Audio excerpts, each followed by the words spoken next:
एक जंगल में पारो नाम की गरीब चिड़िया रहती थी। वो बहुत गरीब थी। उसकी 3 बेटियां थीं। पारो चिड़िया इतनी गरीब थी कि उसे अपने बच्चों के पेट भरने के लिए भी बहुत मुश्किल से खाना मिल पाते थे।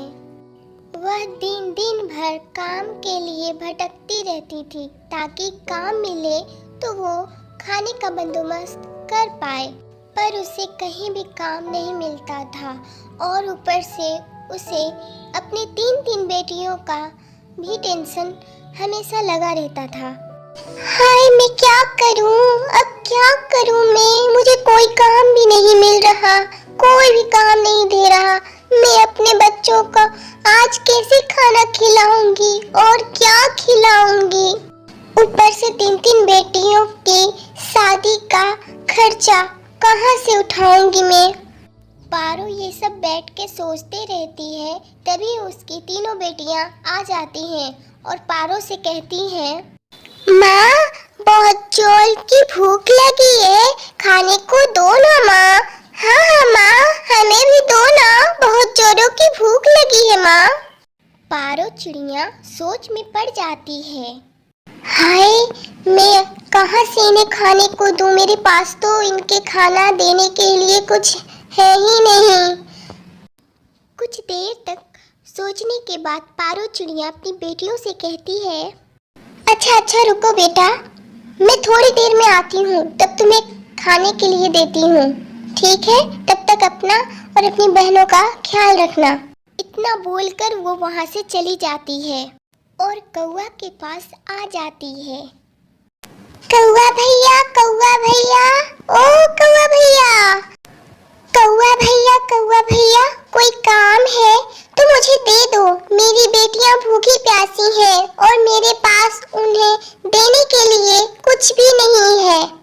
अरे पारो, अभी तो मेरे पास कोई काम नहीं है और ना मैं अभी तुम्हें कोई काम दे सकता हूँ, पर कल सुबह आना मेरे पास। मेरी एक दोस्त है नैना, मैं उससे कल बात कराऊंगा तुम्हारी। उसे एक हाउस हेल्पर की ज़रूरत है। मैं तुम्हें कल बात करवा दूंगा उससे। आज के लिए मेरे पास कुछ खाने बचे हुए हैं, वो मैं तुम्हें दे देता हूँ, तुम लेकर जाओ और आज अपने बच्चों को वो खिला देना। पारो दाने लेकर वहाँ से अपने घर के लिए निकल जाती है और अपनी 3 बेटियों को खाना खिलाती है और सुबह होने का इंतजार करती है। सुबह होते ही वो कौवा के पास जाती है।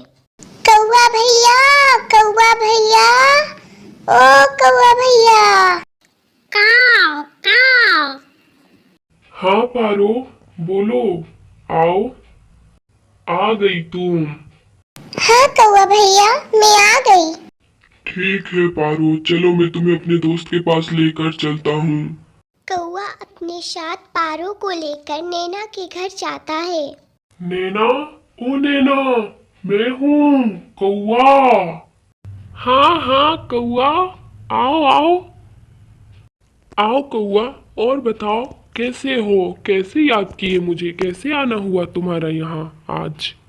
अरे नैना, तुमने मुझसे एक बार बताया था ना कि तुम्हें एक हाउस हेल्पर की जरूरत है, तुम्हारे साथ हाथ बटाने के लिए। तुम्हें चाहिए था ना हाथ बटाने के लिए? हाँ हाँ, चाहिए तो था मुझे। देखो, मैं अपने साथ लेकर आया हूँ। ये है पारो, इसे काम की सख्त जरूरत है। तुम्हें भी सख्त जरूरत थी एक काम वाली की, तो रख लो इसे। नैना बहुत ही खड़ूस रहती है। उसके पास एक भी काम वाली नहीं ठहरती थी। कौवा के इतने बोलने के बाद नैना कौवे से बोलती है, वैसे तो मैं अनजान लोगों को नहीं रखती हूँ। कोई आईडी प्रूफ लाई हो तो मैं सोच सकती हूँ। इसके पास कोई आईडी प्रूफ है कौवा? तो वो दिखाने के लिए मुझे बोलो। इतना सुनकर बेचारी पारो बहुत घबरा जाती है क्योंकि उससे ये सब के बारे में कुछ पता नहीं था और वो पढ़ी लिखी भी नहीं थी कि ये सब वो बना कर रख सकती है अपना। वो डरते डरते चुपके से कौवा के कान में बोलती है कि कौवा भैया, मेरे पास तो कोई आईडी प्रूफ है ही नहीं, मेरे पास कोई आईडी प्रूफ ना मैंने बनाया है ना है। मुझे तो ये सब के बारे में पता भी नहीं है कि क्या होता है। इतना बोलकर वो कौवा के कान में चुपके से धीरे से डरते डरते शांत हो जाती है। तभी कौवा नैना से बोलता है, अरे नैना, इसके पास तो आईडी प्रूफ क्या होता है वो भी नहीं पता, तो वो होगा कहाँ से? तुम मुझ पे भरोसा करके इसे रख ले, ये बहुत ही अच्छी और सच्चे दिल की है। ठीक है, तुम अगर इतना बोल रहे हो तो मैं इसे रख लेती हूँ काम पे। नैना पारो को काम पे रख लेती है और बहुत सारा काम करवाती है। काम इतना करवाती है कि नैना थक जाती है। फिर भी नैना को जरा सा फुर्सत लेने नहीं देती। कभी उससे चलनी से पानी भरने को कहती तो कभी उससे जंगल से काटकर लकड़ियाँ लाने को कहती।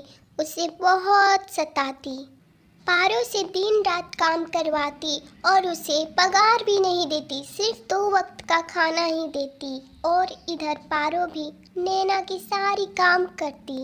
ऊपर से नैना की चली कटी बातें रोज डेली 4 बातें सुना करती। फिर भी वो रोकर वापस काम करने आ जाती।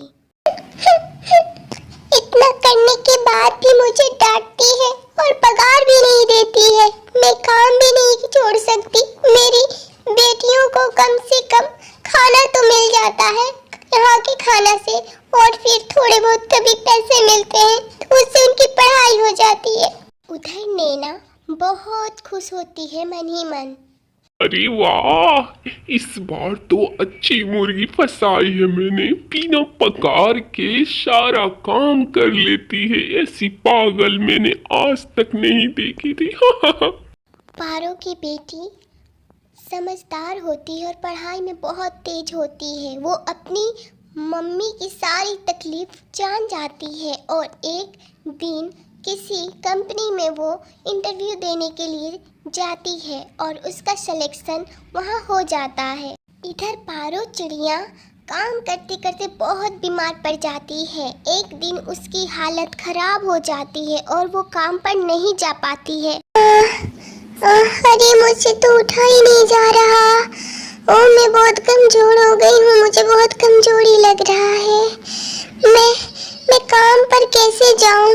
अगर नहीं गई तो वो मुझे वहाँ से निकाल देगी। फिर मैं अपनी बेटियों को कैसे खाना खिलाऊंगी?